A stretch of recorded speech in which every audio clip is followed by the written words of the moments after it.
Bom dia a todos. Obrigada pelo convite. Agradeço à direção da Porta 33, nas pessoas da Cecília e do Maurício, que realmente me abordaram a 28 de janeiro deste ano. E quando fui convidada, e por indicação da Luísa Spínola, que não estão a ouvir,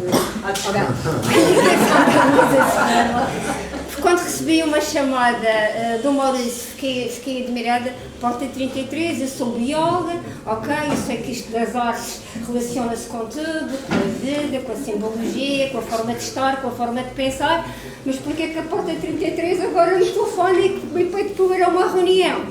E tudo começa porque afinal existe uma pessoa, que é a Luísa Spínola, com a qual tive a oportunidade de trabalhar nos últimos 2 anos e mais intensamente no ano passado, que se lembrou que talvez fosse interessante partilharmos convosco o que é que foi isto de fazer uma candidatura da Ilha do Porto Santo a uma classificação da Unesco como reserva da biosfera. Disse logo, está fora de questão de ser eu sozinha a falar, porque isto foi um trabalho de grupo e foi um trabalho que envolveu muita comunidade de Porto Santense e envolveu em particular uma pessoa que se chama Rubina Brito, que é uma técnica superior da Câmara Municipal do Porto Santo e outras pessoas daqui do Porto Santo, mas que pelo menos alguém teria que estar do Porto Santo nesta exposição, de modo a partilharmos convosco o que é que foi feito. A Rubina aceitou.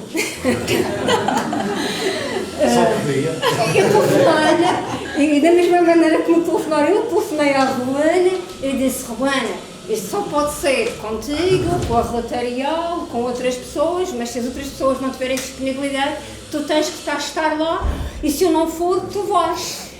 Pronto, então assumimos um compromisso. Juntava-me à Rubina, juntávamos as duas e iríamos falar sobre o que foi feito. Eu irei falar no início da candidatura, irei abordar alguns aspectos do património natural, mas não esquecendo nunca que a candidatura aborda muito a parte cultural. Começo por relembrar que quando nós falamos em classificações da Unesco, falamos geralmente em 3. Património da humanidade, e temos a vertente cultural, a vertente natural, património misto, e temos a componente também imaterial. Depois temos outro tipo de classificação, que é um geoparque, e temos outro tipo de classificação, que é justamente reserva da biosfera sob a égide da Unesco.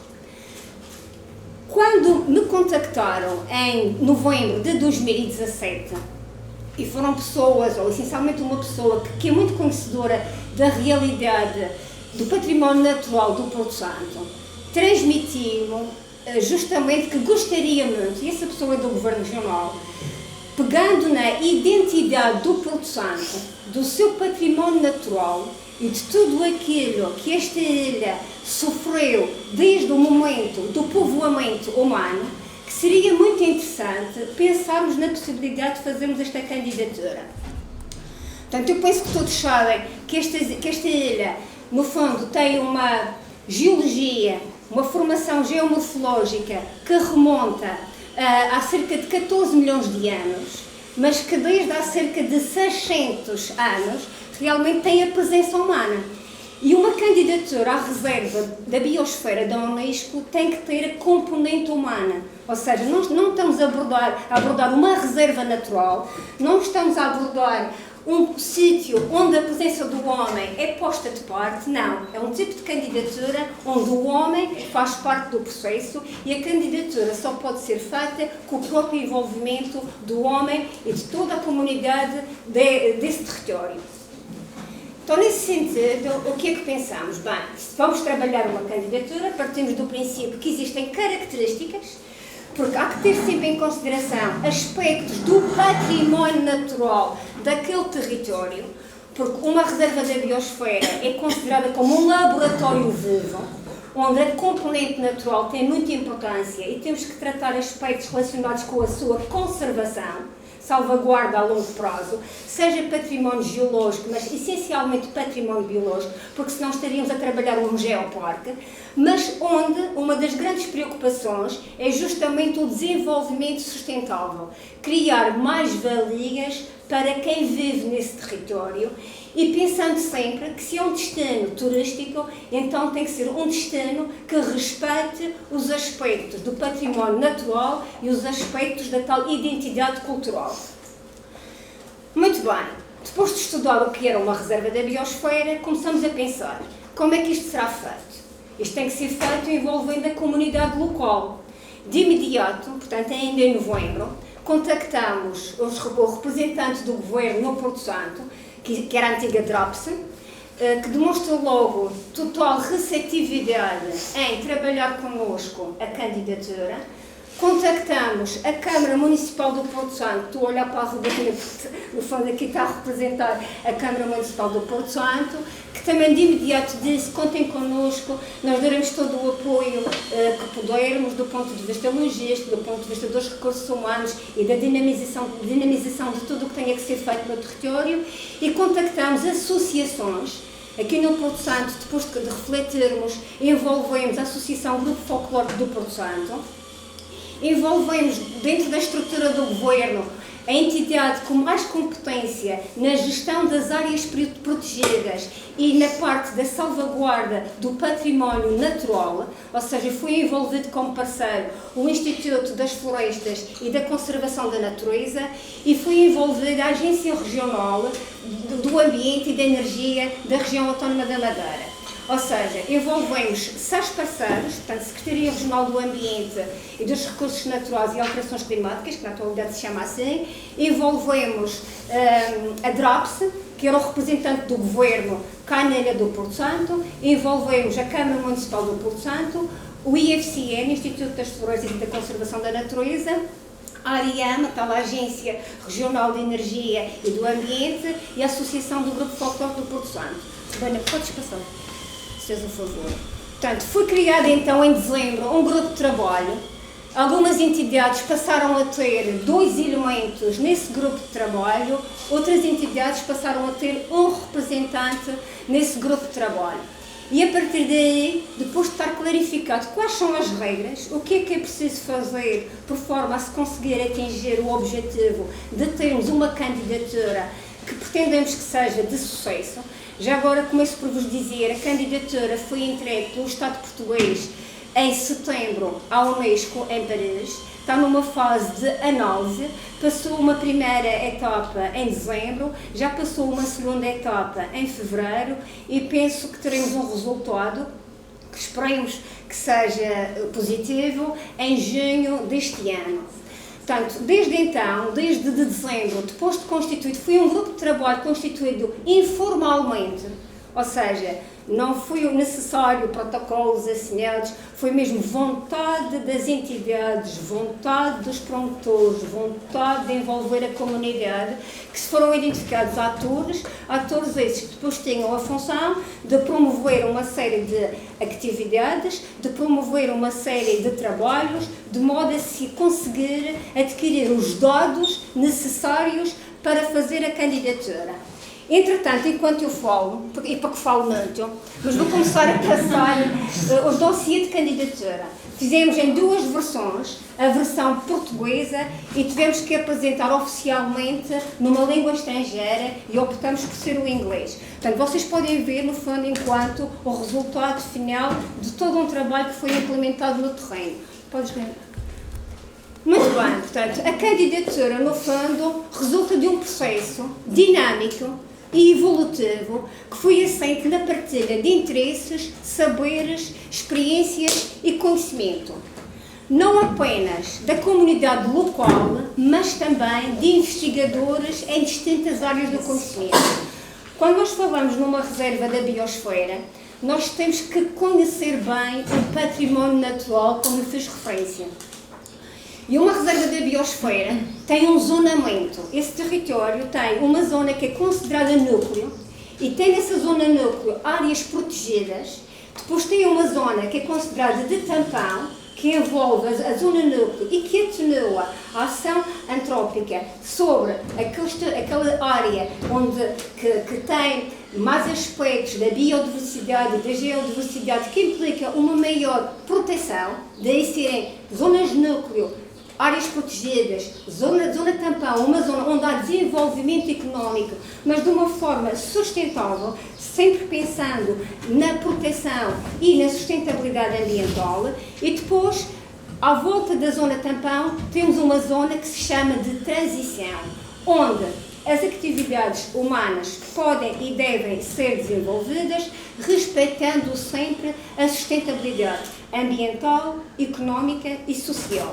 Portanto, foi delineado justamente um zonamento e preconizando sempre 3 aspectos fundamentais numa reserva da biosfera: a função de conservação, a função de desenvolvimento e a função de apoio logístico.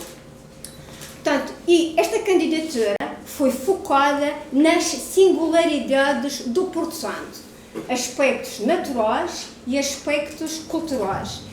E é uma candidatura que está aberta ao mundo em nome dos porto-santenses, em nome do povo do Porto Santo e dos desígnios do preconceituado nas reservas da biosfera da Unesco. Portanto, há regras que foram cumpridas, mas partindo da vontade dos porto-santenses. Pode explicar?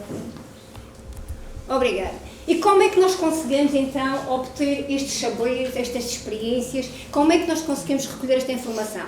Através de reuniões com peritos nas diferentes áreas do conhecimento e muito a partir de reuniões participativas, informativas e de esclarecimento aqui na Ilha do Porto Santo. Aqui eu vou dar a palavra à Rubena, porque cá no Porto Santo houve 2 atores locais que foram fundamentais, a Rubena Brito e a Rotarial. Foram elas, no fundo, os grandes agentes cá na comunidade para envolver os restantes elementos que faziam parte da comunidade para transmitirem o que é que pretendiam, o que é que sabiam e experienciarem isso connosco, de modo a que depois sentissem que a candidatura era um reflexo daquilo que realmente pretendiam. Romana, tens a palavra. Muito obrigada a todos por nos darem esta oportunidade de partilhar convosco o processo que foi esta candidatura da Ilha do Porto Santo à reserva da biosfera da Unesco. Eu não me sinto muito confortável a falar em público, mas tenho a sorte de estar acompanhada com a Susana, que me vai ajudar aqui se houver assim alguma coisa muito importante que me esteja a escapar. Bem, esta candidatura foi um grande desafio para nós e nós percebemos logo desde o início que era importante tentarmos encontrar ou tentarmos perceber o que era a identidade porto-santense. Porque uma vez que era importante, como a Susana já referiu, que as pessoas fizessem parte do processo, que as pessoas se identificassem com o processo, nós tínhamos que tentar perceber o que é que as pessoas queriam para que isso depois fosse refletido no nosso documento de candidatura. E eu hoje, quando vi,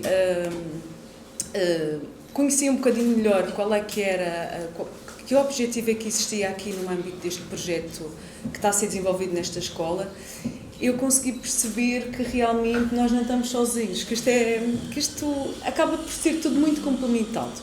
Eu até fiquei um pouco mais aliviada, porque acho que isto realmente tem que ser uma coisa que parte de dentro para fora e sentir que há outros que partilham desta visão é uma coisa que me deixa muito satisfeita também enquanto porto-santense. Bem, nós tínhamos que definir aqui uma estratégia, como é que íamos ouvir aquilo que as pessoas queriam, como é que íamos saber aquilo que as pessoas achavam que era mais importante, aquilo que estava esquecido, aquilo que tinha que ficar refletido no documento. E tomamos e achamos que a melhor forma de o fazermos era chamarmos as pessoas para conversarmos com elas, para ouvirmos o que elas nos tinham para dizer e se calhar organizar isso em reuniões temáticas. Nós temos aqui algumas imagens de algumas dessas reuniões. Estas reuniões envolveram cerca de 70 pessoas. Aqui são sessões de esclarecimento e de informação, sessões de consulta pública, que também foi um dos momentos onde nós percebemos, houve vários momentos de consulta pública ao longo do processo, para também nós percebermos se estávamos a avançar no sentido correto, digamos assim, se é que há Talvez possa dizer, portanto, o próprio processo de candidatura obriga a uma consulta pública. E nós decidimos, portanto, começar aqui no Porto Santo com estas reuniões mais participativas, mas antes da reunião participativa houve uma sessão de esclarecimento. Portanto, em janeiro de 2018, convidamos a Presidente do Comitê MOB, que é a Presidente do Programa Homem e Biosfera em Portugal, do Comitê MOB em Portugal, doutora Ana Trindade, para justamente elas poder explicar à população o que é uma reserva da biosfera, o que é que se pretende com uma reserva da biosfera. Na altura, ela fez referência ao que eu acho que é muito peculiar e é importante termos em mente. A reserva da biosfera não é área protegida, é como se fosse um vinho de reserva, é algo de excelência, é algo que é de tão bom que merece ser visto como tal, tem que ser acarinhado como tal, e se queremos realmente salvaguardar esse território, temos que trabalhar nesse sentido. Algo de excelência tem que ser tratado dessa forma.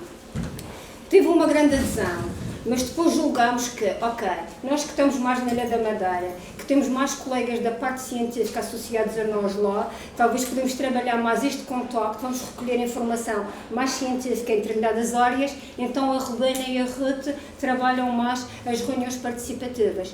E depois de termos um primeiro documento, nós colocamos esse documento em consulta pública durante um período de 3 semanas.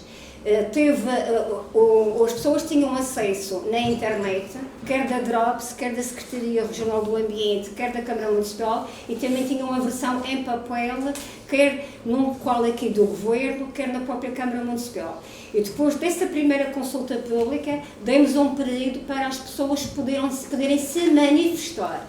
E fizemos reuniões, ouvimos a sua opinião e continuamos a trabalhar. E depois houve um segundo e último período de consulta pública, que foi justamente em 2019, por volta do mês de abril, de modo a conseguirmos já ter um documento mais final, que fosse mais consensual e que resultasse das tais reuniões participativas, informativas e de esclarecimento. E foi justamente a partir do segundo momento de consulta pública, portanto, a partir de maio, junho, fechamos então toda a parte da recolha de informação. No mês de junho trabalhamos o documento final, trabalhamos a parte da imagem com o apoio indiscutível e imprescindível da Luísa Spínola, que realmente pôs a sua equipa de designers a trabalhar connosco. Esta candidatura não foi feita por nenhuma empresa, foi feita mesmo por todos os parceiros, ou seja, Governo Regional e comunidade local. Inclusive, hoje de manhã esteve cá um senhor que eu... António Iglesias. Não, António Iglesias, o historiador, que fez a base do logotipo. O António Iglesias, eu tenho uma coisa na memória para nomes de pessoas. O António Iglesias, que trabalhou uma proposta de logotipo da candidatura, que depois foi melhorada justamente por parte do gabinete, mas tendo sempre em consideração o que é que aquele Porto Santense, que no fundo estava a representar a comunidade local, sentia como algo que deveria estar a representar a candidatura do Porto Santo. Houve aqui um apoio da nossa parte, mas partindo sempre da comunidade. Peço desculpa, agora estou tudo a dizer. Não, eu agradeço. Portanto, nós delineamos uma estratégia, não sei se foi a mais adequada ou não, foi aquela que nos pareceu ser a mais adequada.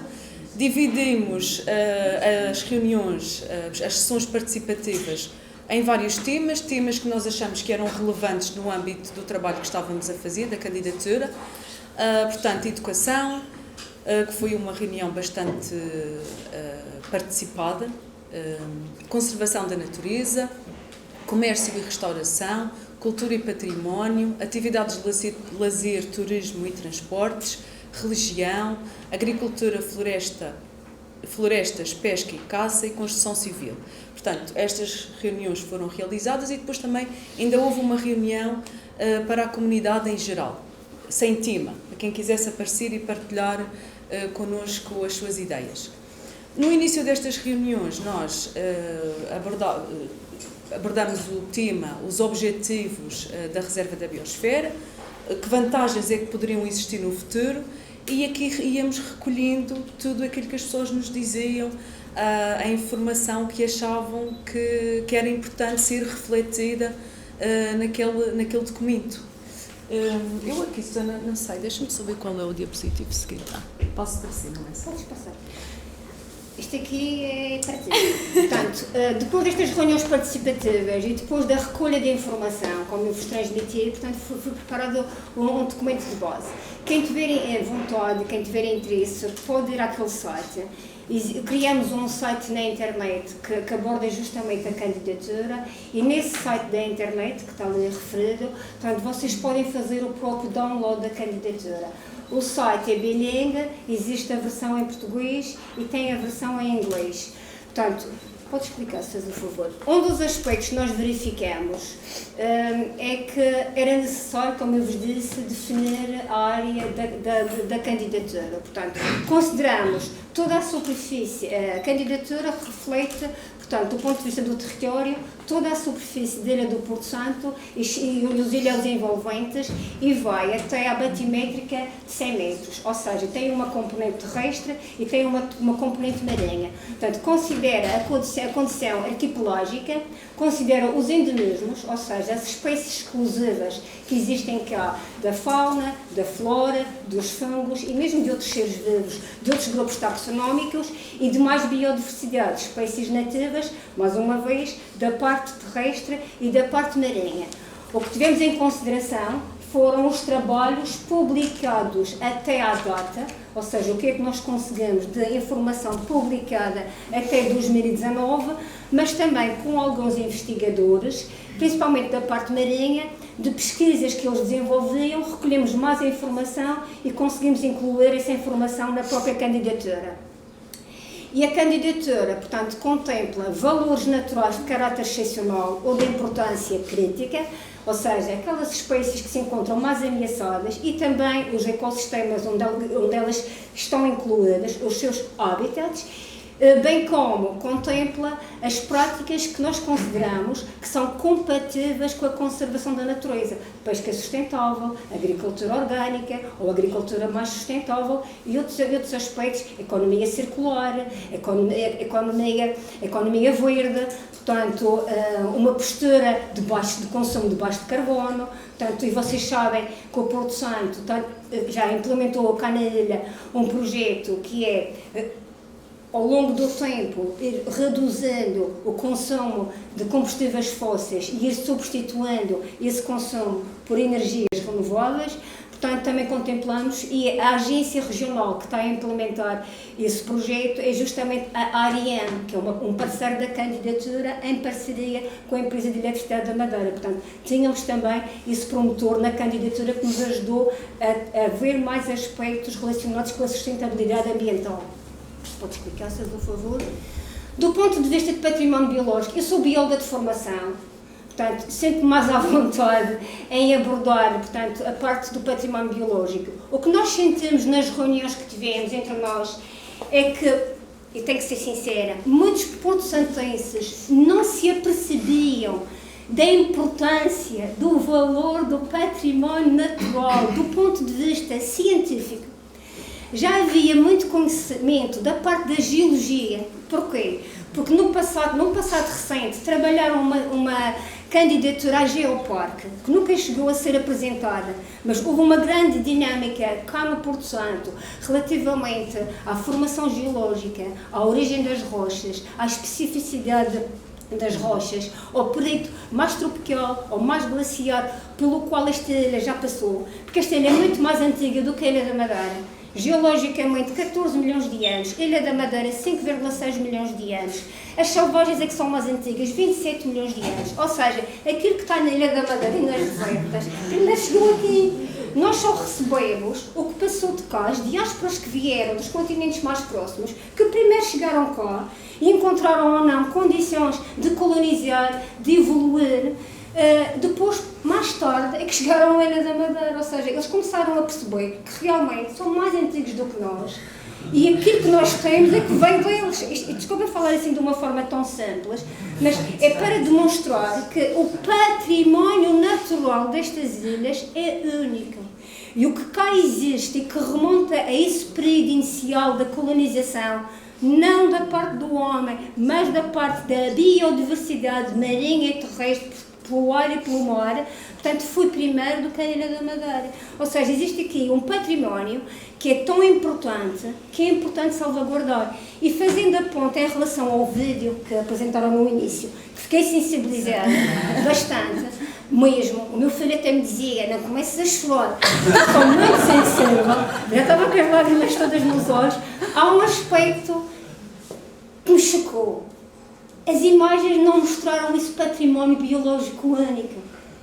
Tocaram na Tamargueira, mostraram a Nicotiana, ao pé da formação geológica da Pedreira, mostraram outras plantas, mas não há uma única imagem que eu me tivesse apercebido, ou de um animal, ou de uma planta do Porto Santo.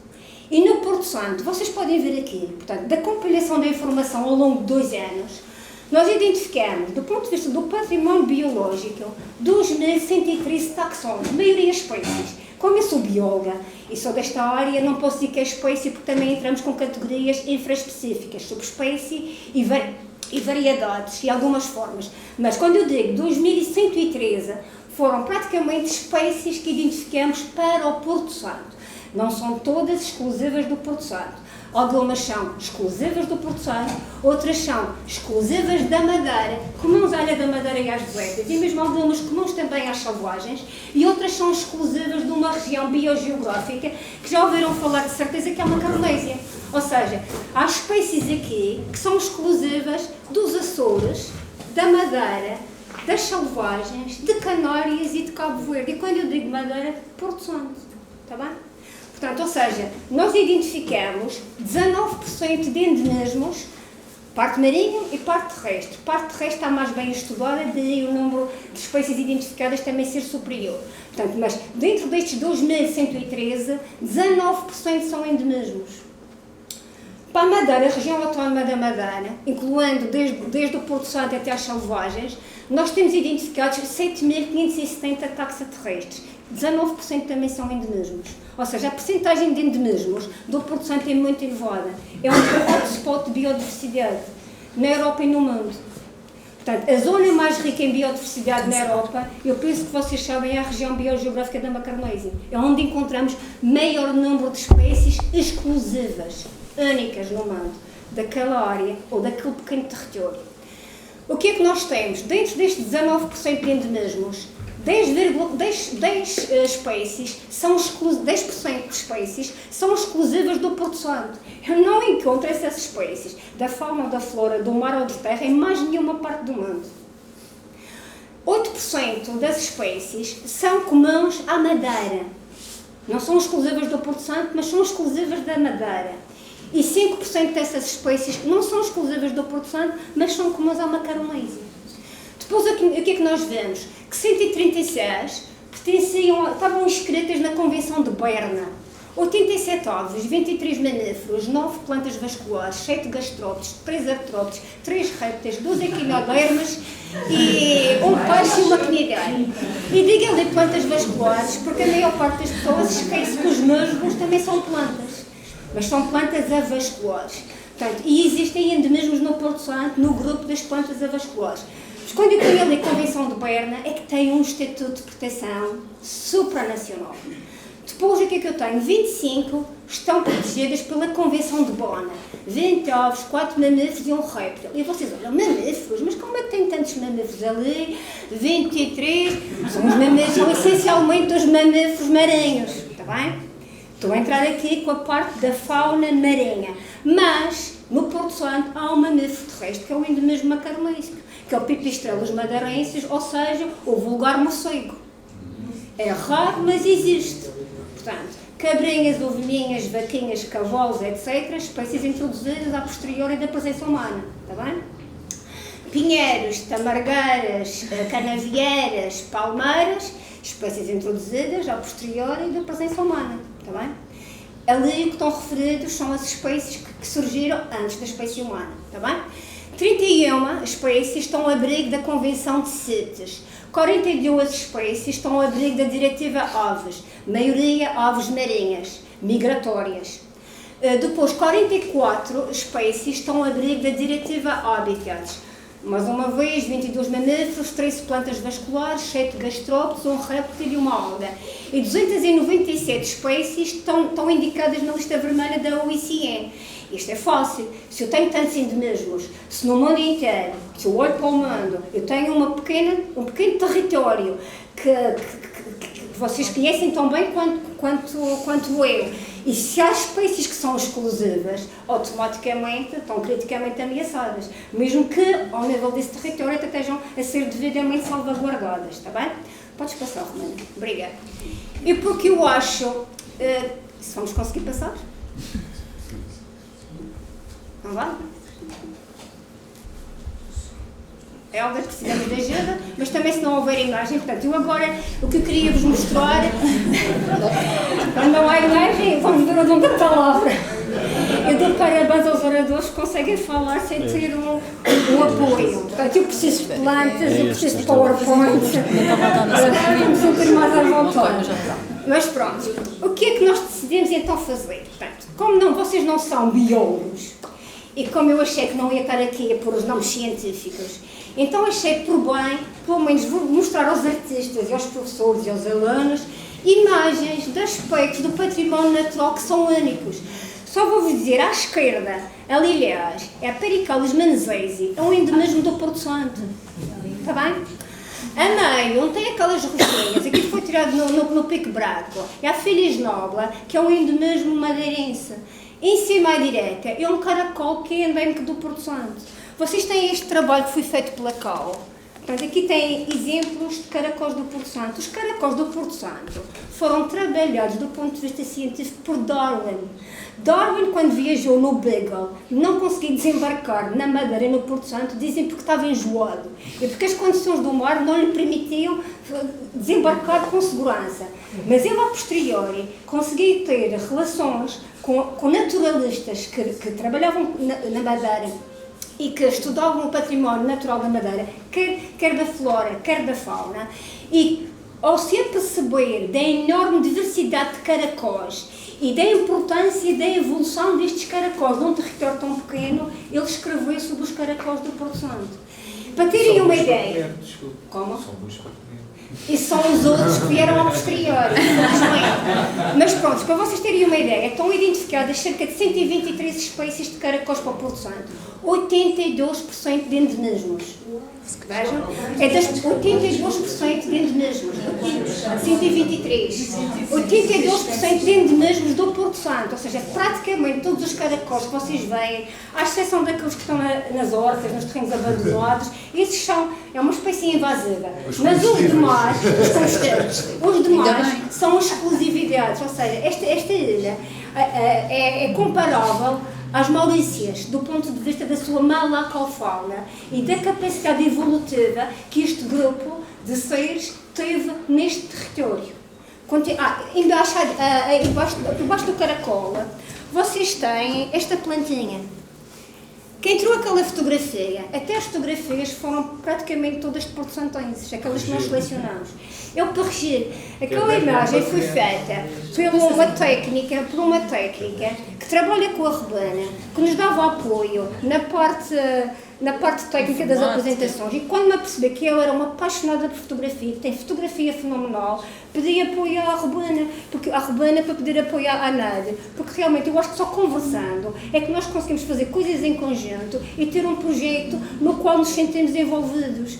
Portanto, para vocês terem uma ideia, aquela flora foi tirada desta planta, o parreger. Eu conheço, porque ele já é mais porto-santense do que madeirense. Portanto, o parreger é consumido aqui, principalmente na Páscoa, no período em que se come menos carne, e em escabeche. Portanto, é uma planta que é combustível, não é exclusiva. O parreger existe na Grã-Bretanha, existe na zona também do Mediterrâneo, mas é uma planta combustível e faz parte do património natural, nativo.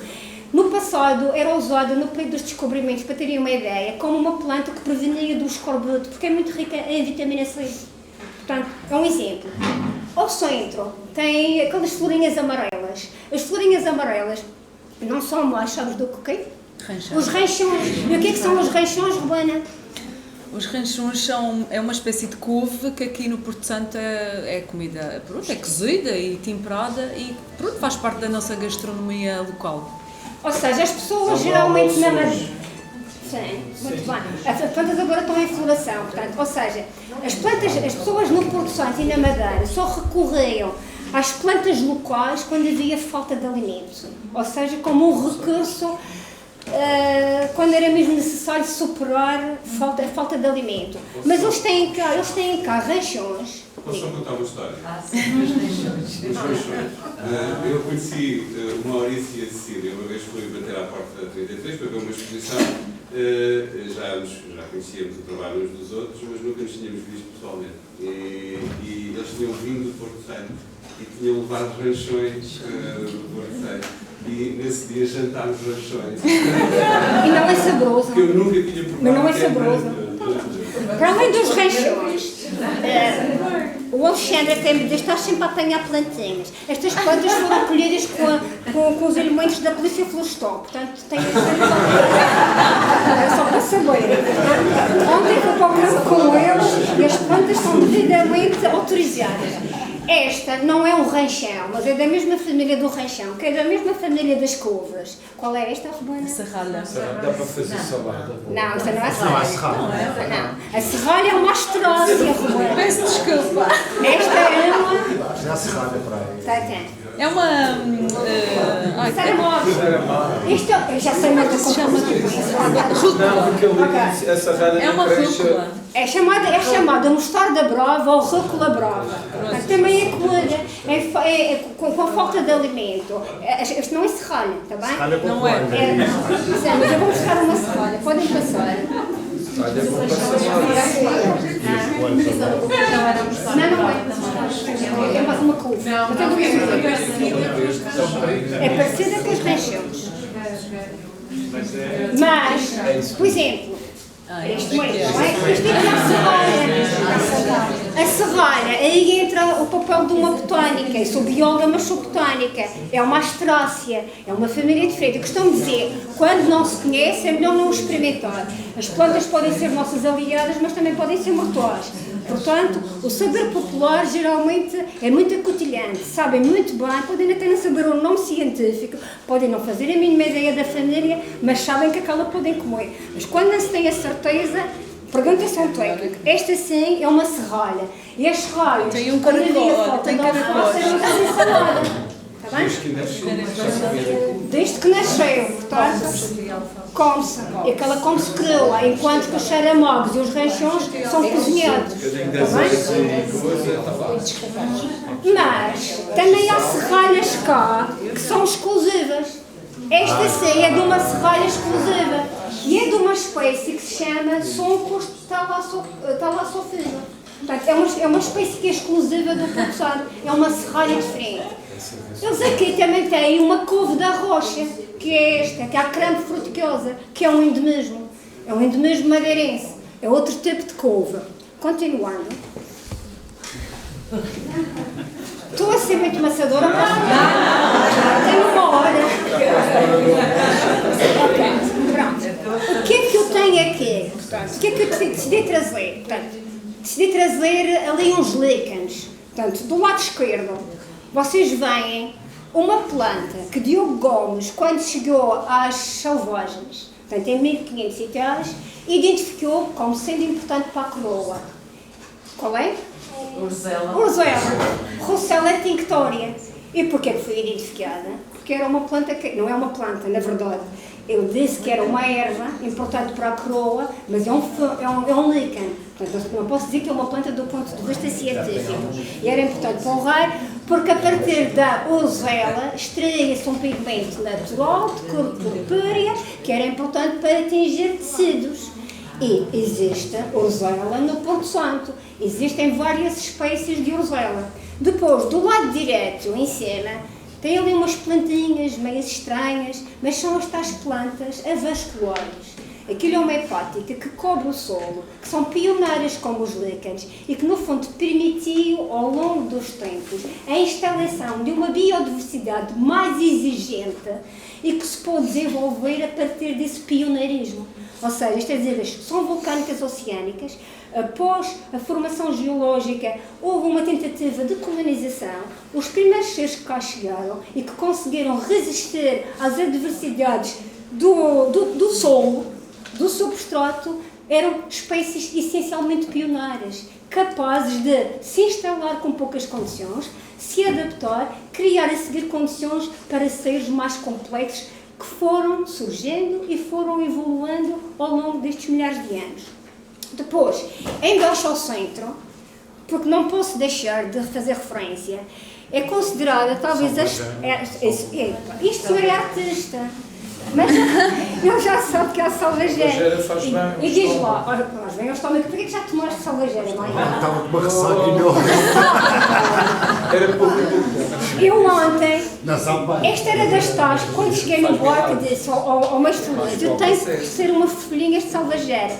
Esta é tipo a planta milagrosa do Porto Santo. Males de estômago, males gerais e ressaca. Quem bebe muito na véspera, a Maia confirmou, quem bebe muito na véspera faz um chazinho de salvageira. Tem que haver. Muitos portugueses conhecem esta e é uma variedade que é exclusiva do Porto Santo.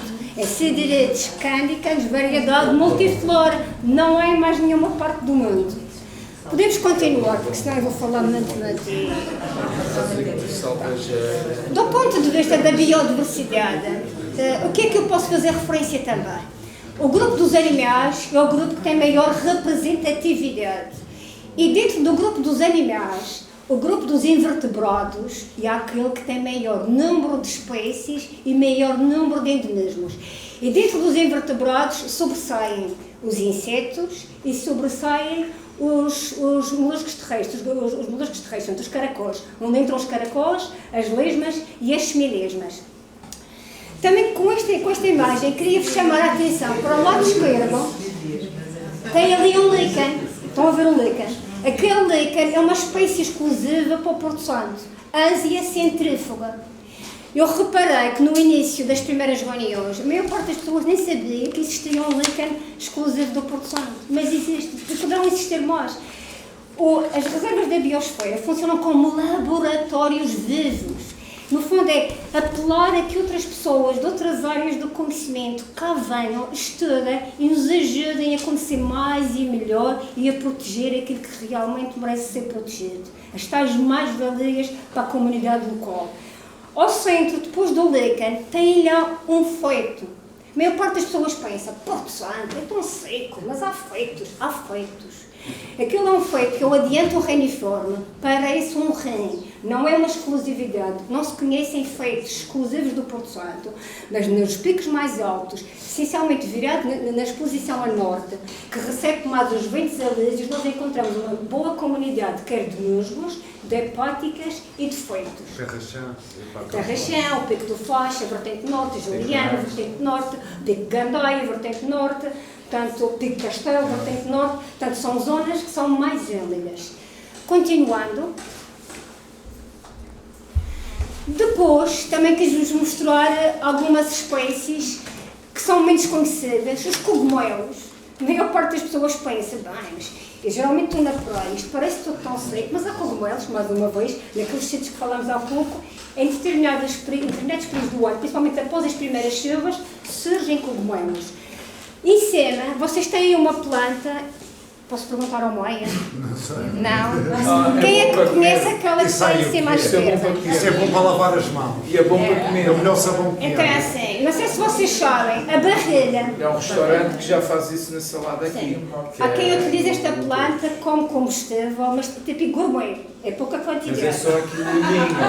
É gourmet. Ela é introduzida, não há grandes problemas, está bem? Mas ela tem que ser usada como gourmet em pouca quantia, porque ela é rica em oxalato de sódio. Portanto, ela no fundo está na base da soda cáustica. Por isso é preciso ter cuidado. Ou seja, quando diz que é bom para se lavar as mãos, no passado o que se fazia era esta planta pensa-se que está a ser introduzida e cultivada para esse fim depois de seca. Portanto, ela é típica das zonas mais expostas. Depois de seca, era colocada num buraco no chão, era ateado o fogo e da cama obtinha-se um pó, que era o chamado pó de sabão, que era exportado, que era justamente para fazer o sabão. Portanto, tem lógica que as pessoas usem com alguma cautela para lavar as Se tu mãos. pegares essa planta e passas as mãos completamente verdade. sujas, lavas com Tem é que ter sai cuidado mais quando do vai que- passar a seguir água, está bem? Porque Sim, ela tá também bem. pode ser corrosiva, Mas é melhor está bem? que Mas um exemplo, ali à direita, ali ao centro, não vos disse ainda isso, mas dos ecossistemas mais interessantes que nós encontramos aqui na Ilha do Porto Santo são vestígios de florestas que predominavam na Europa há cerca de 65, 23 milhões de anos. Ou seja, elas não duraram apenas até há 23 milhões de anos, mas eram florestas que predominaram na Europa. Uma dessas florestas é a laurisilva. E essa laurisilva tem vestígios da sua presença nesta ilha. Uma das aves da laurisilva, que infelizmente está extinta na natureza, no Porto Santo, é justamente o barbozoano, mas que está ali naquela escola. Eu tenho brincado também. E o que é interessante? É uma laurácea, justamente as lauráceas dão o nome à laurisilva. A laurisilva é um habitat prioritário da Diretiva Habitats. No Porto Santo já não encontramos barbosanos na natureza, mas existem projetos de reflorestação nos viveiros florestais, nos parques florestais exemplares que, no fundo, testemunham a existência desse tipo de floresta. E quando nós olhamos para a flora que não é arbórea, mas arbustiva, herbácea e ao nível dos musgos, nós encontramos espécies que são características típicas da floresta laurisilva. Podemos já não ter algumas das suas árvores, mas ainda continuamos a ter um coberto vegetal que nos identifica que no passado aquela floresta cá existia. Portanto, quis-vos mostrar o barbozoano, que também quero-vos mostrar, podes passar, Romana, não sei se estão a olhar. A alminha negra. A alma negra, ok, pronto. Do ponto de vista da avifauna, existem mais espécies interessantes do ponto de vista científico de aves marinhas, como podem imaginar, estamos numa condição arquipelógica e elas foram os grandes agentes da colonização deste território. Portanto, as aves de certeza que trouxeram consigo muitos outros seres vivos, ou partes de seres vivos, que permitiam termos o que temos na atualidade. A alma negra, a Cecília lembrou-se da alma negra, porque ontem perguntou-me se havia mais do que uma espécie de alma negra. Que eu tenha conhecimento, nós temos a alma negra, que é a Bouveria, e temos o roque de Castro, que é o Oceanodroma Castro. São muito parecidas, mas o Oceanodroma Castro, que é chamado roquinho ou Castro, o roque de Castro, tem na parte do rabo uma faixa branca. Portanto, quando elas não estão em voo, parecem semelhantes, quando elas estão a voar, isso bem que são diferentes. A alma negra, portanto, ela vem para a Terra mais a partir do mês de maio, enquanto que o roque de Castro começa a vir para a Terra a partir do mês de fevereiro. Portanto, aquilo que vocês observaram na atualidade provavelmente será um roque de Castro e não uma alma negra. Está bem? Uma vez, uma ponta dela, estávamos com a Lourdes, nem sabíamos o nome. Fomos à biblioteca e descobrimos, mas depois ficou batizado pelo Donaldinho. Ronaldinho, quase O Donaldinho. está bem, é porque o beco da alma negra é mais agressivo do que o pato de Donald. A Cília madeirensis, portanto, é uma liliácea, é uma bulbosa que é um endemismo, é que está em baixo lilhás. A roxinha é muito linda, é um endemismo da Madeira e do Porto Santo. Portanto, não é um endemismo Porto Santense, mas é mais uma espécie bonita da flora local. Podes passar, Rodrigo. Mais uma vez a presença dos fungos, dos cogumelos, a presença de feitos, a cabrinha, da Valia canariensis, que não é um endemismo, é da Macaronésia, mas as cabrinhas têm uma parte também muito etnobotânica aqui no Porto Santo, porque são usadas na altura do Natal para fazer os enfeites e para preparar o presépio. Embaixo tem um cardo, que não é um endemismo, que é a Cinerea cardúnculos ferozíssima, mas que faz parte também da vegetação local, e ela tem uma área de distribuição que é Macaronésia e uma zona do Mediterrâneo, pode-se passar, ao Corre-Caminhos embaixo, aquela ave pequeninha, é um endemismo madeirense, é uma ave territorial, portanto, e é da parte terrestre, e é muito comum. Ela tem o nome de Corre-Caminhos porque quando ela está a caminhar parece que realmente está a correr, é fácil de identificar. Cá também conseguem ver a manta, é mais uma ave que se consegue ver. Há uma citação da presença de bisbês, eu nunca vi o bisbês, tem o melro preto, portanto há outras aves terrestres que existem cá no Porto Santo e que nidificam. Vamos continuar. À esquerda, portanto, vocês têm uma planta que é muito típica da praia, que é o Euphorbia parolias. Ao centro, mais um feito. À direita tem uma ave marinha, que é o garagel. Embaixo tem a matila madeirense, que é o goivo da rocha, que é o endemismo madeirense, também existe no Porto Santo. Eu não consegui material, mas nas serras do Porto Santo há um goivo da serra que é exclusivo do Porto Santo, que é o Erisema arbúscula. Ao centro e embaixo vocês têm um exemplar do dragoar. O dragoar faz parte do símbolo da Câmara Municipal do Porto Santo, portanto, desde o princípio o dragoar faz parte da identidade do Porto Santo. Gaspar Frutuoso, aqui tem o fruto. Gaspar Frutuoso, inclusive, faz referência nas suas citações a se conseguir fazer de dragoares do Porto Santo embarcações que poderiam transportar 7 homens. Portanto, podem imaginar. Portanto, o Porto Santo, de certeza que estaria coberto, porque é uma ilha baixa, desde a colonização, o povoamento humano. Portanto, é uma ilha que no passado terá sido muito maior. Os ilhéus que nós vemos são prolongamentos da ilha-mãe. Portanto, ou seja, a ilha seria muito maior do que aquilo que nós consideramos na atualidade. E o Porto Santo, nós pensamos que esta parte mais baixa do Porto Santo, até cerca dos 150 metros, teria uma vegetação de dragoeiros, zimbreiros e de oliveiras brovas, os jambugeros, e então nas zonas um pouco mais altas encontraríamos uma laurisilva mais seca, onde predominaria, por exemplo, o barbusano. No Porto Santo, em períodos de escassez de alimento, também há referência para o uso dos frutos mais maduros para alimentar os porcos e, quando necessário, também que alimentaria o ser humano, os humanos. Podemos continuar? Queres mostrar mais alguns endemismos? Portanto, do lado esquerdo, embora seja o que nós chamamos uma tarântula, não é uma verdadeira tarântula, mas é designada como tal, e no Porto Santo existem duas. Esta é uma delas, que existe na própria ilha do Porto Santo. Depois, embaixo, vocês têm mais um endemismo porto-santense, e que é esta planta. Quem é que consegue dizer o nome? É uma perpétua. É a perpétua. Esta perpétua é uma variedade que é exclusiva do Porto Santo. É Licrizuma lalique, variedade do róseo. Se vocês olharem, as inflorescências ainda estão fechadinhas, mas já têm um tom rosado. E é usado em medicina popular. Para além de ser uma planta giríssima, um pequeno arbusto de folhas prateadas, com flores ligeiramente rosadas, podia ser usada até como planta ornamental. É uma planta que foi usada no passado e ainda é usada por algumas pessoas como medicina popular. É medicina popular. Depois tem ali mais umas plantinhas. Do lado direito, ao pé do caracol, vocês podem ver o tal goivo da serra, que é exclusivo do Porto Santo, o Erisema arbúscula. Em cima tem uma lagarta, é a fase de lagarta de uma borboleta noturna, que também é muito comum aqui no Porto Santo e que geralmente coloniza as eufórbias, portanto, principalmente as da praia. E ao centro, do lado direito do caracol, podem ver uma outra planta que é aromática, que é um endemismo, que é a Micromeria varia subespécie timioides, conhecida por Isiopo e que é usada como calmante. Continuando. É incrível. Continuando. Sou bióloga. Eu não sei latim, mas sei os nomes científicos. Depois, Porto Santo é seco, mas há libélulas. Está bem? As libelas existem. As libelas existem. Não me perguntem para identificar porque eu não consigo.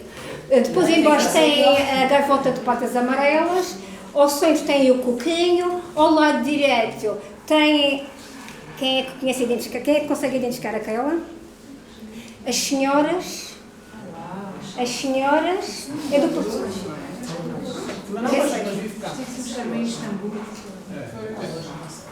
Tem um cheiro mustro. Quem é que conhece a que está embaixo do lado direito? Quem é que já teve dores de barriga? A loja. Estão a ver quem é que já teve dores de barriga? Ou seja, para dores menstruais, problemas no outro, as mulheres sabem, vamos à loja. Loja, Artemisia argentea. Onde é que vocês podem ver muito? Nos morenos. Quando vocês vão aos morenos, vão ao mirador dos morenos, até se sente o cheiro da loja. Ela está linda. Portanto, ou seja, a loja faz parte do património biológico local. É muito bonita até com planta ornamental e é usada em medicina popular. Está bem? Depois de sentirem a lojna, podem passar a lojna para sentir. Já agora, sabem que a lojna é uma artemisia. Conhecem o absento? Quem é que já tomou absento?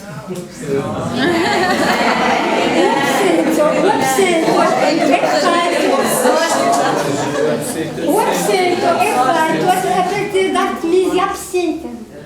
São irmãos. Ou seja, não se pode exagerar nem no absento, nem na loja. Devidamente usadas, são úteis, mas podem ser prejudiciais, está bem? Continuando.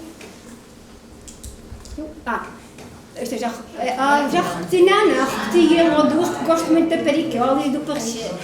Mas ali ao centro, Paricola e Menezes. Veja a candidatura, está lá identificada. Depois, quis-vos mostrar um moero, porque acaba por ser um ex-libris também da fauna marinha do Porto Santo, e é uma espécie protegida localmente.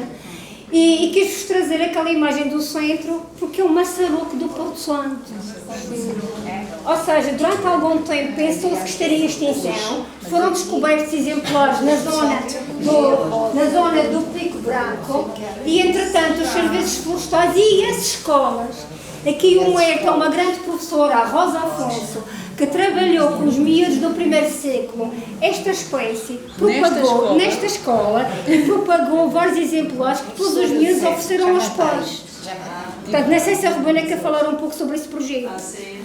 Porque acho que é interessante que é uma espécie que estava em vias de extinção e que se envolveu a comunidade escolar e por uma professora estar sensibilizada para esta temática, pôs os miúdos a propagar, que depois levaram as plantinhas para os pais. Foi integrado na Ecoscola. Exato. Este projeto foi desta escola. O projeto estamos a falar do Equium Porto Santenses, do Maçaroco. Foi uma professora que abraçou este projeto de uma forma muito apaixonada e muito dinâmica,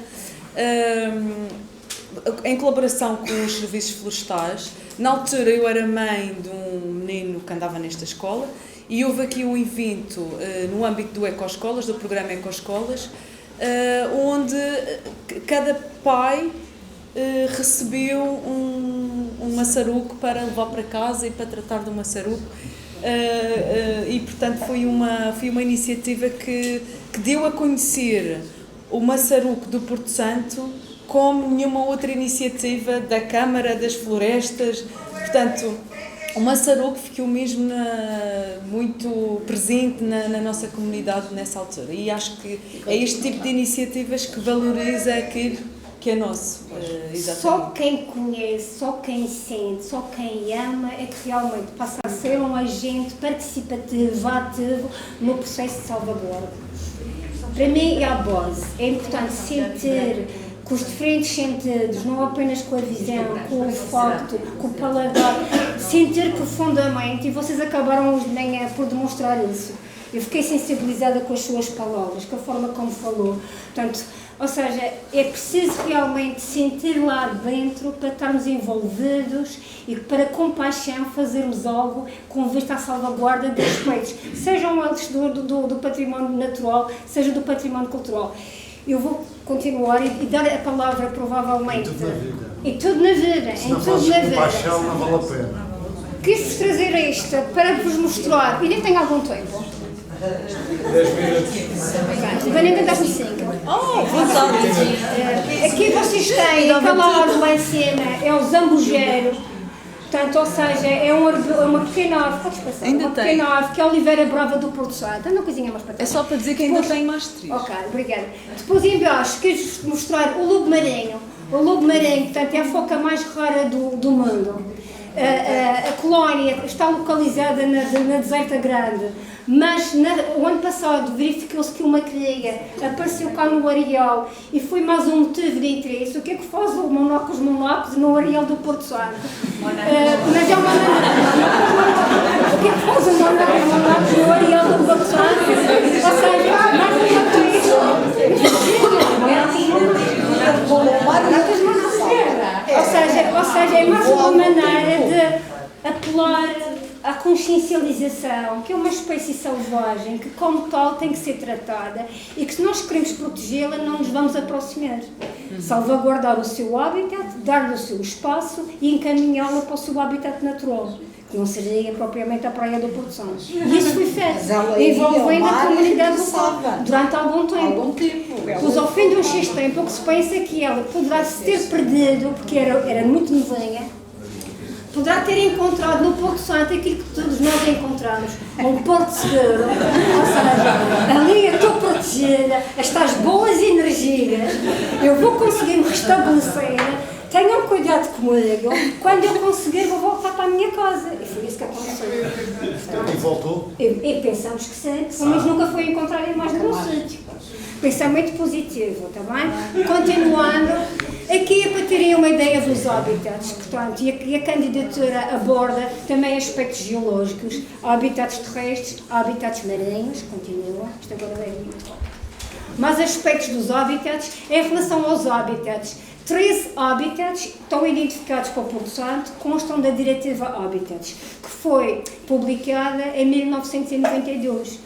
Ou seja, do ponto de vista do património biológico, eu tenho várias espécies que são exclusivas, tenho outras que são comuns à Madeira ou comuns à Macaronésia, tenho outras que são nativas, mas realmente tenho um património que é importante do ponto de vista científico e que compete a todos nós trabalharmos para a sua proteção. E eu não posso salvar uma espécie se não tiver em consideração o meio onde ela se encontra inserida, o seu habitat e, de uma forma mais abrangente, o seu ecossistema terrestre e o seu ecossistema marinho. E dou agora a palavra mais à Rubana, eu vou estar caladinha, para ela poder abordar o aspecto do património cultural. Se quiser ajudar, está à vontade. Aqui, eu agradeço. Estou aqui. Bem, como já percebimos, a visão para a reserva da biosfera bebe um pouco de tudo, aquilo que é Porto Santense, que é do Porto Santo, e até antes do Porto Santo ter pessoas, ter o homem, como vimos aqui o património biológico, que já cá estava quando nós chegamos e que acabou por ser a tela em branco que nós usamos.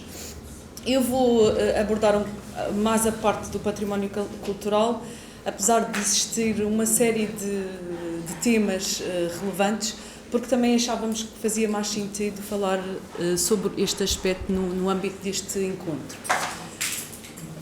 Qual é a estratégia então para a reserva da biosfera do Porto Santo? É uma estratégia de gestão do território, isto já foi abordado hoje, baseada num modelo de desenvolvimento sustentável e focada nas especificidades do Porto Santo e das suas gentes. E que especificidades é que são estas? Isto é só levantar um pouco do véu, porque o Porto Santo é muito rico. Trago um bocadinho da gastronomia. Até temos aqui ao vivo a nossa capela, que está aqui com um cheiro a levantar. Não está?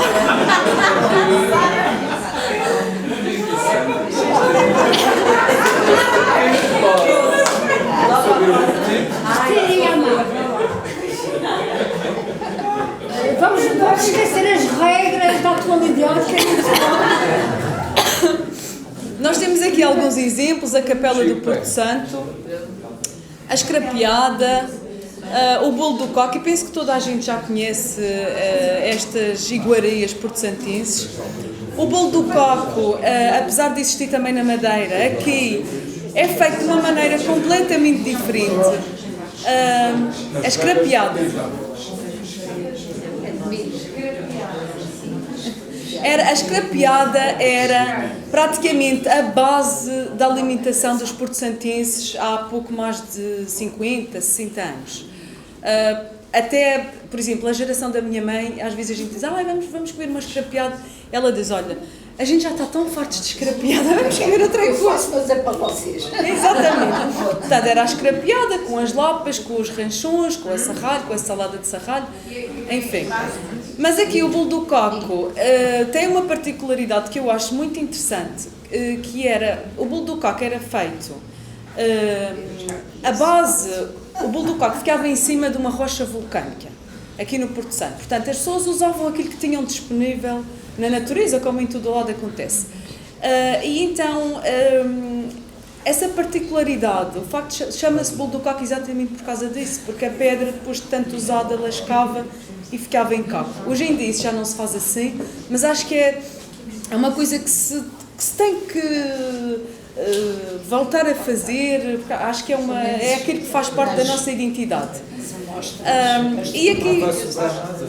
E já que estamos assim num ambiente mais informal e também ainda perco uma oportunidade de falar sobre isto, tem a ver com a nossa areia, a areia do Porto Santo, nós também temos aqui. A minha mãe contou-me uma coisa na minha infância que eu achei muito interessante e que ficou sempre aqui e que acho que é uma coisa que a gente tem que experimentar novamente. As pessoas, a nossa areia, a areia da praia do Porto Santo, é completamente diferente pela sua gênese de todas as areias a nível nacional. Uma areia especial, é formada por restos de seres vivos, portanto tem uma origem biogénica. E as pessoas, e tem uma particularidade que é o facto de aquecer muito mais do que as outras areias. Se nós formos aquecer por uma fonte de calor numa areia do continente, ela não atinge as temperaturas que a areia daqui do Porto Santo atinge. Então as pessoas aprenderam este conhecimento empírico e usavam a areia para fazer pipocas no Porto Santo. Metiam a areia dentro de uma panela, aqueciam, há aqui pessoas que sabem desta história, não é? Aqueciam a areia, metiam o milho lá dentro, mexiam portanto, esta mistura e as pipocas saltavam ao de cima.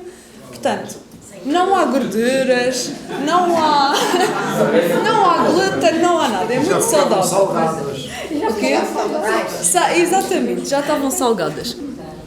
Eu acho que é este tipo de experiências que vale a pena reviver e que vale a pena mostrar a isto. E nunca vi também, a minha mãe contou, mas mostrar a estes jovens, porque não experimentar fazer pipocas na areia. Pronto, eu sabia que ia meter aqui uma cunha. As nossas frutas e legumes são muito saborosos também pelas condições específicas e especiais que têm os nossos solos. Por exemplo, são ricas em estrôncio, em magnésio, portanto há uma série de sais, de elementos que fazem parte da composição destas frutas. E há raças, portanto há cultivares que são mesmo típicas do Porto Santo. Quando eu digo típicas, dá 600 anos para cá, está bem?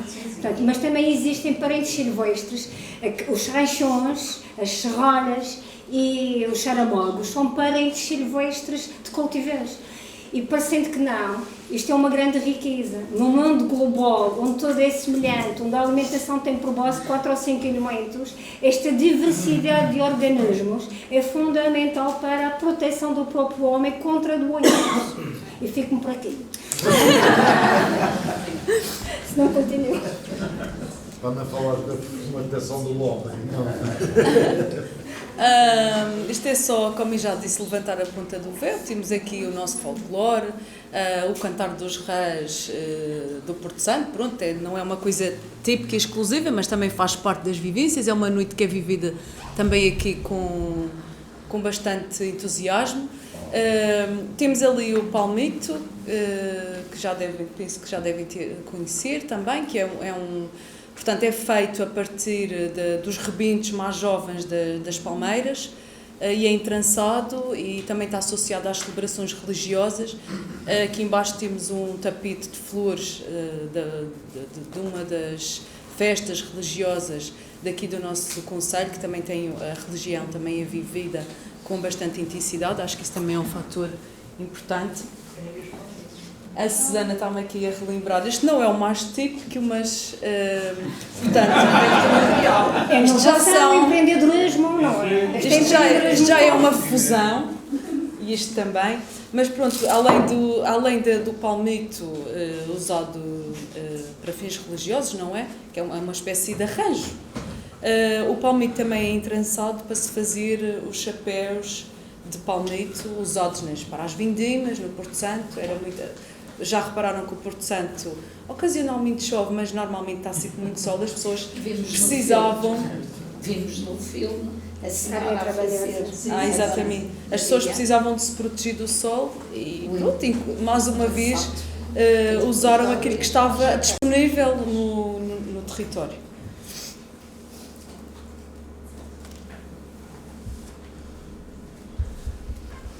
Património também edificado, o Forno da Cal.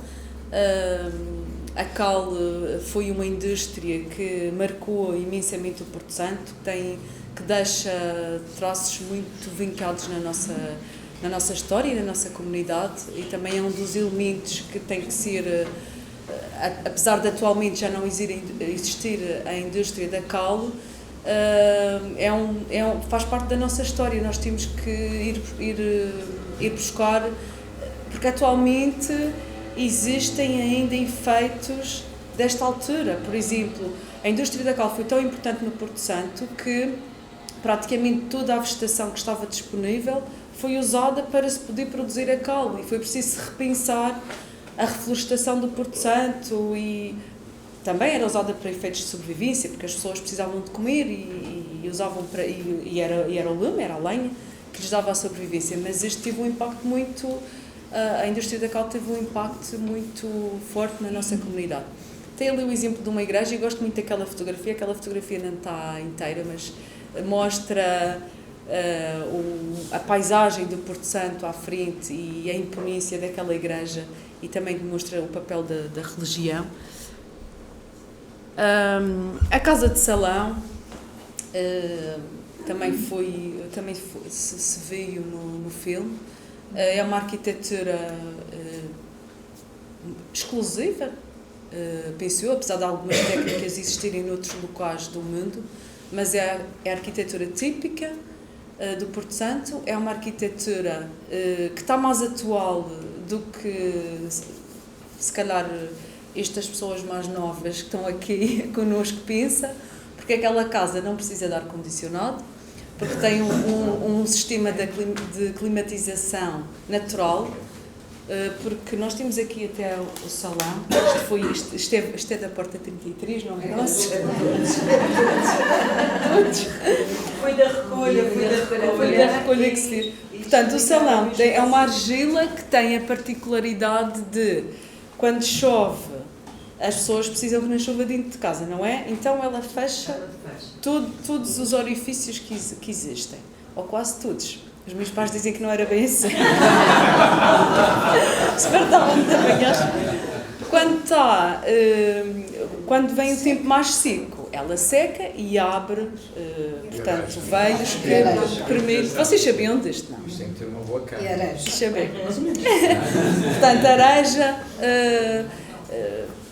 Portanto, a cal também é um elemento que não tem impactos negativos no ambiente. Portanto, isto tinha uma pegada praticamente... Era fundamental. Sim, mas não... E estou a falar no revestimento também da arquitetura. Mas é temos nesse. É nesse. É nisso. Pronto. Muito mais saudável do que a tinta que existe hoje. É isso que eu Eu estou a lembro dizer. quando era miúdo, nós fumávamos, e antes de ir para casa, passávamos numa parede de cal e tirava a casa sem cheiro nenhum a tabaco. Quando caía, no dia seguinte, salvageira. Há quem buscar o que os antigos sabiam fazer. E café Eu também Era ouvi mais falar saudável que havia. na história da arquitetura deste edifício, que João Ramalho pretendia pôr salão nestes espaços, portanto, mas que nunca teve, nunca foi, porque eu penso que possivelmente a dimensão era grande, portanto essa impermeabilização nunca aconteceu, nunca teve. Mas o objetivo dele era esse. Sim, sim. Pelo menos conta. Acho que há registros escritos. Temos ali também a Fábrica das Águas, também é um elemento da arquitetura emblemático no centro da cidade. Testemunha a importância que pronto, esta indústria teve no Porto Santo na altura, pela Indonésia também. A qualidade da água do Porto Santo. Sim, nós temos produtos medicinais, digamos assim, além dos... E essa água toda hoje corre para o mar. E a fábrica está fechada. Há muita coisa a fazer, não é? Então na água... É assim, eu acho que há muita coisa a fazer, mas também sinto que este é um momento especial para o Porto Santo. Porque eu vejo tem que haver o primeiro passo. Eu vejo que existem uma série de projetos a decorrer na atualidade com um grande potencial para o desenvolvimento no caminho certo do Porto Santo. E, portanto, eu acho que a gente também tem que se focar aí. Ai, espera que isto já correu. Olha, a senhora que fez o chapéu. A senhora do boné já fora da... É a Dona Maria. Que também o chapéu também foi feito, os dois foram feitos por ela. Bem bom. Tanto o boné como... Pronto, acho que é indiscutível que ela tem toda a legitimidade para estar ali presente. É uma pessoa que... Sim, um jardim lindíssimo. Sim. Temos algumas delas lá. É uma pessoa que representa aqui um pouco o artesanato do Porto Santo. Temos a festa das vindimas, a vinha, a uva sempre foi muito importante também aqui para a nossa comunidade. E naquelas reuniões que nós fizemos, nós obtivemos muita informação. E essa informação foi muito importante para depois nós definirmos um plano de ação. Uma obrigatoriedade da candidatura. Portanto, o plano de ação tinha que fazer parte da candidatura. Agora temos esta informação toda, já fizemos uma compilação, já ouvimos as pessoas, agora como é que vamos refletir tudo isto num documento estratégico para o futuro. Mas, voltando só um bocadinho atrás, nestas sessões participativas, que já falamos um pouco, e porque termos a ideia do que era a identidade porto-santense era muito importante, isto foi logo no início, nós debatimos muito com este conceito, nós pedimos aos participantes nestas reuniões que nos tentassem descrever o Porto Santo numa palavra. E apareceram estas palavras. Isto pode não ser muito representativo, nós tivemos cerca de 70 pessoas nestas reuniões.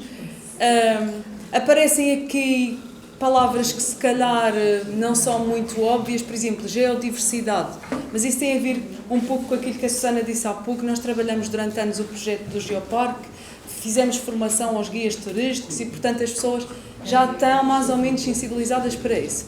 Mas aparece aqui a extração da cal, a casa de salão, as uvas, a eira, os piques, a praia, as descobertas, ou seja, em 22 palavras ou conceitos que foram transmitidas, 14 estão diretamente relacionadas com a cultura.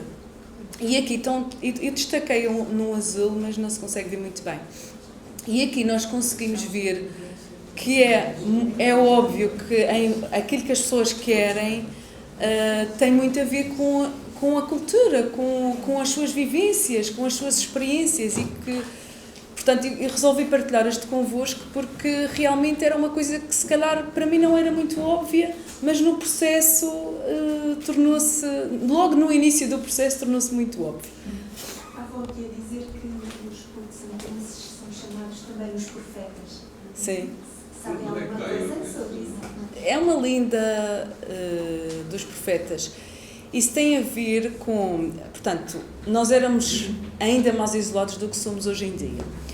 E se houver aqui alguém que saiba a história melhor do que eu, que me interrompa. Se calhar a Sofia. Não, eles ontem estudaram uma história. Sim. Sofia, queres? Não, eles explicaram. Sabe? Queres explicar a lenda dos profetas? O quê? A história? Sim. Há várias histórias. Não, a principal. Eu acho que Uma das histórias está na candidatura. Há várias histórias. Deram-lhe uma sobrinha que no fim deram-se mal porque tentavam adivinhar o futuro das pessoas. Ele era um burlão, ao fim e ao cabo, e acabou por ir preso. É assim, eu acho que esta história não... Estava a burlar os profetas, ao fim e ao cabo. Eu acho que esta história não reflete aquilo que Não o sei Porto se é Santense verdadeira. é.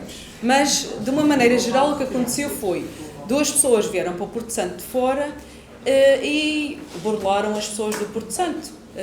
Fizeram-se passar por padres. Fizeram-se passar por videntes, por pessoas com poderes sobrenaturais, fizeram as pessoas se acreditarem tanto que a religião era importante e que a parte espiritual era tão importante que as pessoas deixaram de trabalhar a terra, deixaram de... fizeram as coisas...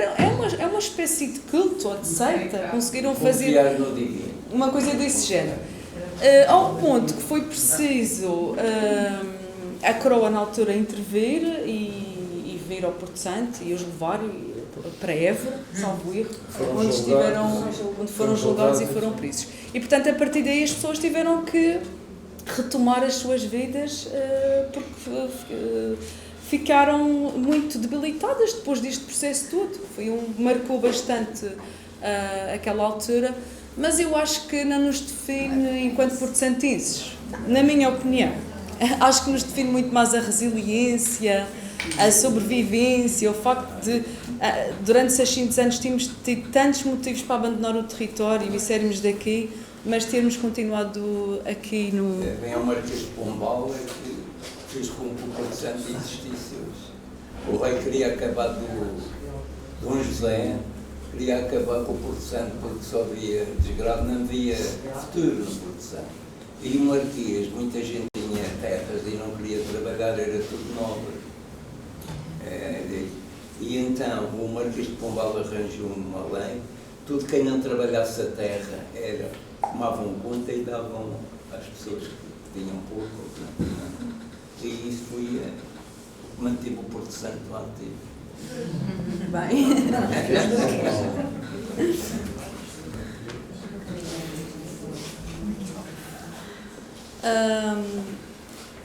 O plano de ação que estava a falar há pouco, portanto, é um documento estratégico para os próximos 5 anos, que reflete aquilo que são as expectativas de todas as pessoas que contribuíram neste processo, sejam os promotores, seja a comunidade em geral, seja a comunidade científica.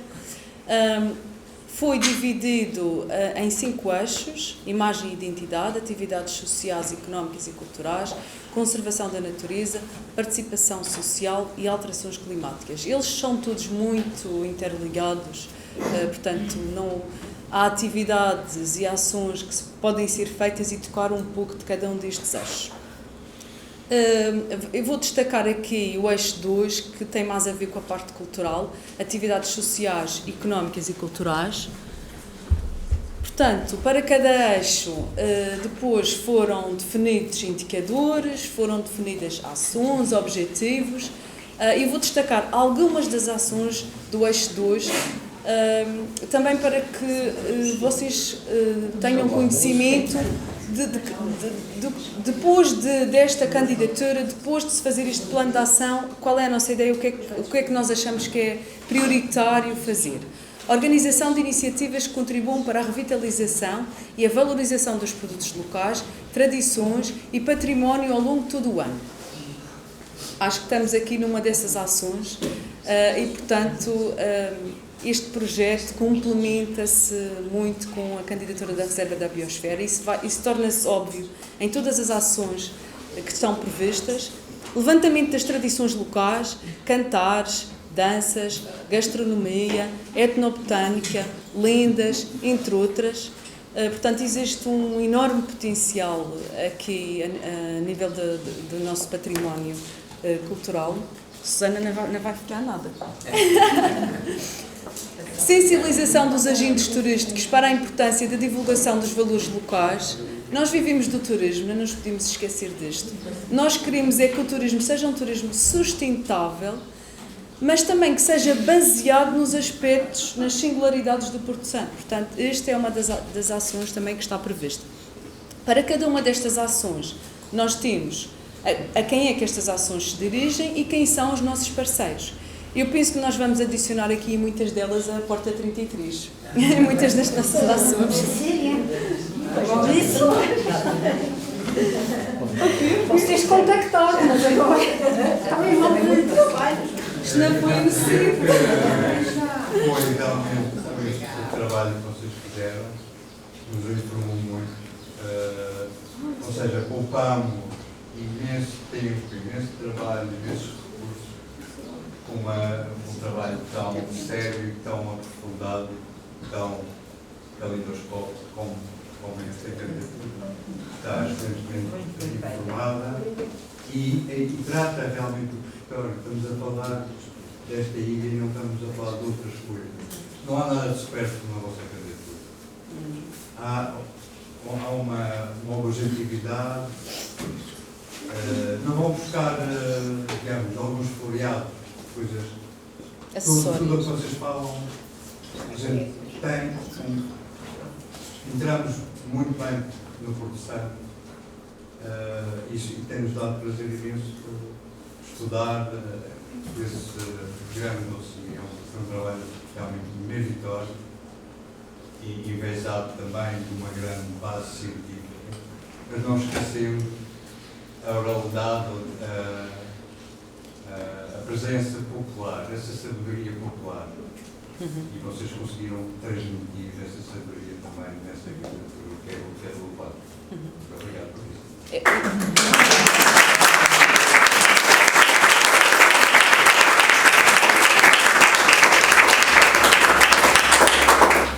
Bem, eu como porto-santense sinto-me obviamente privilegiada por ter, por ver tantas pessoas a gostarem do Porto Santo tanto ou mais do que eu.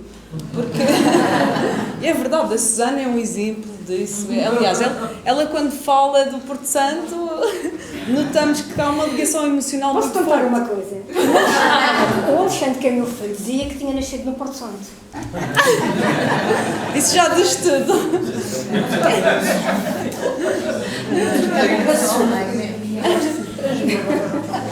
Oh, e nasci na Madeira. Eu já não, nasci em casa. Mas a verdade é essa mesmo. Nós temos agora de Freitas, que é uma pessoa do Instituto das Florestas e Conservação da Natureza, que adora o Porto Santo. Tivemos contributos de pessoas, o engenheiro João Batista, e mesmo vocês que eu conheci hoje, vejo por aquele vídeo e vejo que já existe aqui um enorme carinho pelo Porto Santo, e isso para mim é uma honra. Pensar profundamente o Porto Santo. Exatamente. Nota-se isso, pensar profundamente os aspectos. Na primeira edição aqui tivemos os engenheiros, o Francisco, tu devias ver, eles ficaram, fomos jantar com eles e não sei, ficaram loucos.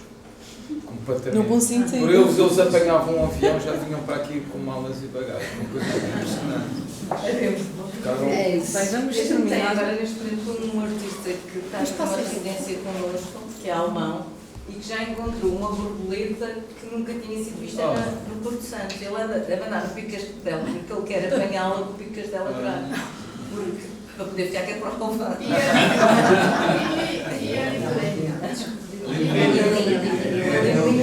Ele falou de uma borboleta que tinha a referência que não existia, só existia na Madeira, que não existia. Mas a Bela também. Ele e Bela também, sim. Mas uma espécie palestra. Ele é, a formação dele é biologia. E portanto ele depois enverdou pelas artes. É um homem curioso.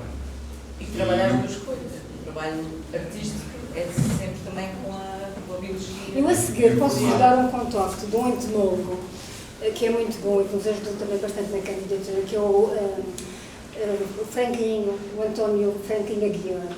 E acho que poderiam estar em contacto os dois. E talvez na Madeira ou na Madeira. Mas depois eu dou isso no final. Bem, continuando nas ações, outra das ações é a criação de uma rede de apoio e de discussão para a definição de estratégias de divulgação e promoção dos valores locais, a identificação de produtos e serviços que potenciem a sustentabilidade económica local e a sua divulgação junto da comunidade, o estabelecimento de parcerias é um dos Objetivos de Desenvolvimento Sustentável da Agenda 2030 e no Porto Santo, e como em todo o lado, isso é fundamental. Portanto, entre os diferentes agentes de desenvolvimento local para a criação, divulgação e promoção dos valores identitários do Porto Santo. Para terminar, eu tenho a certeza que vai haver aqui um casamento. A Porta 33 vai nos ajudar também na futura reserva da biosfera do Porto Santo. Nós estamos a pouco mais de 3 meses de saber o resultado de todo este processo da candidatura. E eu espero que em junho nós estejamos a celebrar juntos. A 702ª Reserva da Biosfera. Existem 701, distribuídas por 124 países, 11 em Portugal, 4 na região autónoma dos Açores, uma na Ilha da Madeira, e acreditamos que o Porto Santo será a próxima.